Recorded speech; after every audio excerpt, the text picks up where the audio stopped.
हमने देखा कि कैसे पैसों की कमी को पूरा करने के लिए जियान ने स्क्रिप्ट ऑफ एलेक्जेर बनाकर ऑक्शन में बेच दी, जिसके बाद उस ऑक्शन यानी बोली में उसी के पापा ने वो दवाई खरीद ली। अब इस एपिसोड में हमें दिखाते हैं कि जियान के पास पैसों की कमी पूरी हो गई है, लेकिन उसके पापा से उसके भाई यानी जियान के चाचा इतनी महंगी डील करने पर लड़ रहे थे। लेकिन जियान उन सबको उल्टा यह कहकर फटकार देता है कि वो अपने बेटे की लेवल बढ़ाने के लिए कुछ भी करेगा और ऐसा करने के लिए वो अपनी संपत्ति तक को बेच देगा। अब उनकी ये सब बातें जियान भी सुन लेता है, जिसके बाद वो अपने पापा से मिलता है तो इमोशनल होकर उन्हें गले लगाकर बहुत रोता है और कहता है कि मैं जल्दी से जल्दी अपने लेवल्स बढ़ाकर 3 साल बाद होने वाले मैच को जरूर जीतूंगा। अब जियान बहुत खुश होता है, जिसके बाद वो अपने बेटे को स्पिरिट ऑफ एलेक्जेर देता है। अब जियान आज रात को ही लेवल बढ़ाने का डिसाइड करता है, लेकिन उसका मास्टर उससे जल्दबाजी ना करने की कहता है, क्योंकि जल्दबाजी से उसकी हेल्थ पर बुरा असर पड़ सकता था। वो फिर अपनी ट्रेनिंग पूरी जी जान से करने लगता है और वैक्यूम पाम और फायर ब्लोइंग टेक्निक की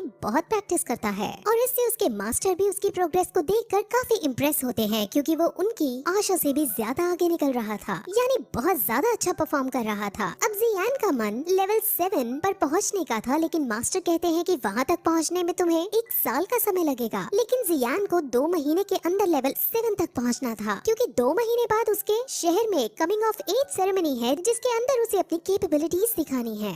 वही हमें नायान को दिखाते हैं, जो अभी भी एक पर्वत पर बैठकर मेडिटेट कर रही थी और 3 साल बाद होने वाले मैच के बारे में सोच रही थी। वहीं फिर जियान को प्रैक्टिस करते हुए 1 महीना बीत जाता है, जिसके बाद उसकी बहन उससे सुबह सुबह बुलाने आती है। जिसके बाद वो दोनों उस टावर के पास जाते हैं जहाँ सब अपना लेवल चेक करते थे। पहले जी जूनियर अपना लेवल चेक करती है, जिसमें उसका लेवल 9 था, लेकिन जब जियान अपना लेवल चेक करने जाता है तो हमेशा की तरह सब उसका काफी मजाक उड़ाते हैं। लेकिन फिर जियान लेवल चेक करने जाता है, जिसके अंदर वो अपना लेवल 7 पाता है। असल में इस 1 महीने में उसने अपने मास्टर की मदद से नॉर्मल से काफी ज्यादा हार्ड ट्रेनिंग की थी और पानी को भी अपनी प्रोड्यूस की हुई फ्लेम से उड़ाने की ताकत प्राप्त कर ली थी, जिसकी वजह से उसका लेवल 7 पर पहुंच गया था। अब जियान वैक्यूम पाम और फायर प्रोड्यूस करने में एक्सपर्ट हो चुका था। अब ये देखकर सब काफी शौक होते हैं और उसकी तारीफ करने लगते हैं। वहाँ एक लड़की जिसका नाम जीमाई है, वो भी अब जियान के साथ मिलकर प्रैक्टिस करना चाहती थी, जिसके बारे में वो जियान से पूछती भी है, लेकिन जी जूनियर उसे साफ मना कर देती है। अब जियान के पापा यानी जिहान की भी काफी तारीफ होने लगती है। वहीं दूसरी तरफ ये खबर जियाली भी हाउस के हेड तक पहुंचती है, जहां वो काफी ज्यादा उफान जाता है। लेकिन फिर उसका बेटा उसको इविल स्माइल देता हुआ एक प्लान बताता है कि 1 महीने बाद कमिंग ऑफ एज सेरेमनी जाएंगे और उसके अंदर में उसकी कमजोरी का पता लगा लेंगे और उसको आसानी से हराने में सक्षम हो जाएंगे। वहीं फिर 1 महीने बाद अब सेरेमनी स्टार्ट होती है, जिसके अंदर जियान को रिंग के अंदर बुलाया जाता है और अनाउंसमेंट की जाती है कि कोई भी जिसका लेवल 9 या 9 से नीचे हो वो जियान को चुनौती दे सकता है। जिस पर अब जीनिंग उसके सामने आता है और उससे लड़ने लगता है। जीनिंग वही है जो हमेशा से जियान को परेशान करता था और जिसके पिछले एपिसोड में जी जूनियर से ट्रेनिंग फाइट भी हो रही थी। अब उन दोनों में लड़ाई शुरू होती है, जिसमें पहले जियान दोगले ही करता है, लेकिन फिर अब उस पर अटैक करना शुरू करता है। जिसके बाद वो फायर ब्लोइंग टेक्निक का यूज कर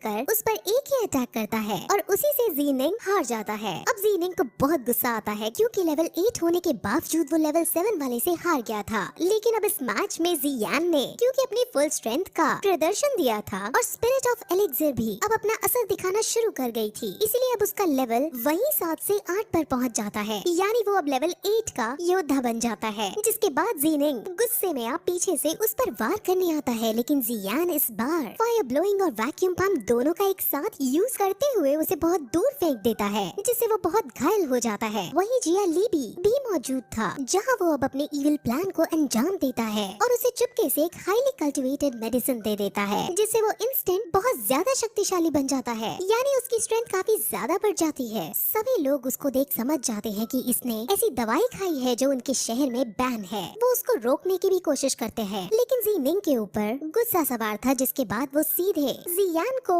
मारने उसके पीछे दौड़ता है। लेकिन जियान उससे नहीं डरता और वो काउंटर अटैक करता है जिसमें वो जीनिंग की हड्डी पसली तोड़ देता है। अब मैच बैन किया जाता है जहाँ जीनिंग का फादर उसके पास आकर उसका हाथ चेक करता है। उसका एक हाथ बुरी तरह से टूट गया था, जिस पर वो जियान को फटकारता है, उसे एक क्रूअल आदमी बताता है। लेकिन वहाँ जी क्लैन के और भी लोग अब आते हैं जहाँ वो जीनिंग की ही गलती बताते हैं, क्योंकि जो मेडिसिन उसने खाई थी वो उनके शहर में बैन थी और अब उसको वो 3 महीने के लिए जेल में डाल देते हैं और जियान को विनर घोषित कर दिया जाता है। जीनिंग जीनान के चाचा का बेटा था, यानी उसका ही भतीजा था। वहाँ पर याफी भी मौजूद, वो भी जियान को देखकर काफी ज्यादा शॉक हो गई थी।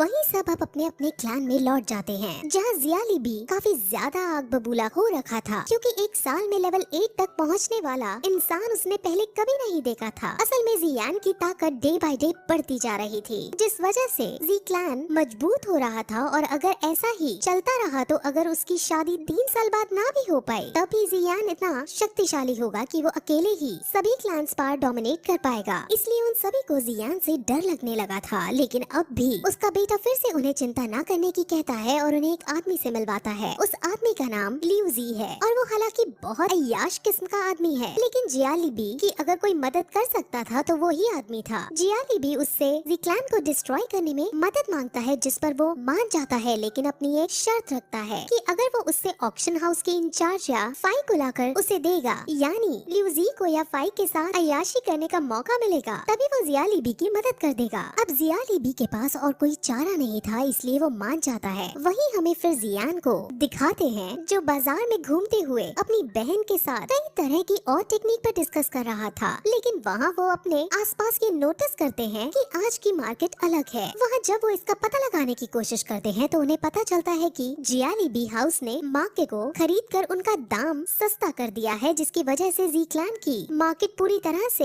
बंद होने के कगार पर आ गई है, जिस पर अब जियान इसका कोई न कोई सोल्यूशन निकालने का डिसाइड करता है और ऑक्शन हाउस में जाकर याफी से मिलता है, जहाँ वो उसे एक मेडिसिन फॉर्मूला देता है। वो मेडिसिन फॉर्मूला ब्लीडिंग वुंड्स को क्लॉट करने का था। असल में जिस चीज से जियाली बी ने मार्केट को अपने अंडर कर लिया था वो एक रेजिनुएशन पाउडर था, जिसका दाम बहुत सस्ता और असर बहुत तगड़ा वाला था। इसके लिए जियान बेस बदलकर रीजेनुएशन पाउडर से भी अच्छी मेडिसिन का फॉर्मूला ऑक्शन हाउस में लेकर लाया था, ताकि वो यहाँ इसको बनाने के इंग्रेडिएंट्स हासिल कर सके और जी क्लैन फिर से अपनी मार्केट हासिल कर सके। अब याफी उसको इस मेडिसिन को बनाने के लिए इंग्रेडिएंट्स देने से मना कर देता है, क्योंकि वो जियाली बी के साथ किसी तरह का पंगा नहीं लेना चाहती थी। वो बात कर ही रही होती है कि अचानक वहाँ बहुत सारे सैनिक आकर उन पर हमला करने लगते हैं, लेकिन जियान उन सबको अपने एक ही हाथ से वैक्यूम पंप टेक्निक का यूज करते हुए सबको मारकर सबको हरा देता है। अब याफी एक सैनिक से पूछती है कि तुम्हें किसने और क्यों भेजा है, जिस पर सैनिक बता देता है कि उसको लियूजी ने तुमको किडनैप करने के लिए भेजा है, ताकि वो तुम्हारे साथ अय्याशी कर सके। अब ये सुन याफी को काफी गुस्सा आता है और वो सैनिक को चांटे मार मार कर भगा देती है और जियान का धन्यवाद करती है। वो उससे काफी ज्यादा इम्प्रेस हो जाती है, जिसके बाद वो उसे सारे इंग्रेडिएंट्स दे देती है,